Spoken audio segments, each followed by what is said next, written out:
But like I said at the beginning, it's not only a freedom from these things, there's also a freedom for. And we see that in chapter 2, verse 10. So they were truly spiritually free.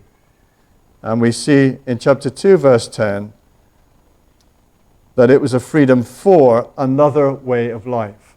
From sin, from religion, from fear, but for love. Galatians 2, verse 10, all the Jerusalem leaders, Peter and John, for example, all they asked was that we should continue to remember the poor. To take care of the poor is what that means. The very thing I have been eager to do all along. And this, of course, is the freedom to love, to give, to serve, to live for others. In chapter 5, verse 13, he says, you, my brothers and sisters, were called to be free, but do not use your freedom to indulge the flesh or the sinful nature. Rather, serve one another humbly in love. It's a freedom for love, isn't it? It's a freedom to love. And Paul says in chapter 2, verse 10, that this life of love was the very thing I had been eager to do.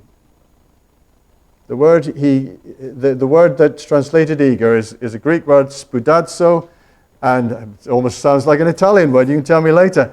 But it means to use speed, spoudazo.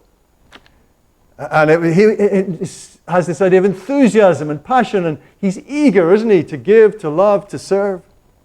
He was right on it. In other words, his faith in Christ and in this gospel of grace was something that was dynamic in his heart. It was an energy within him.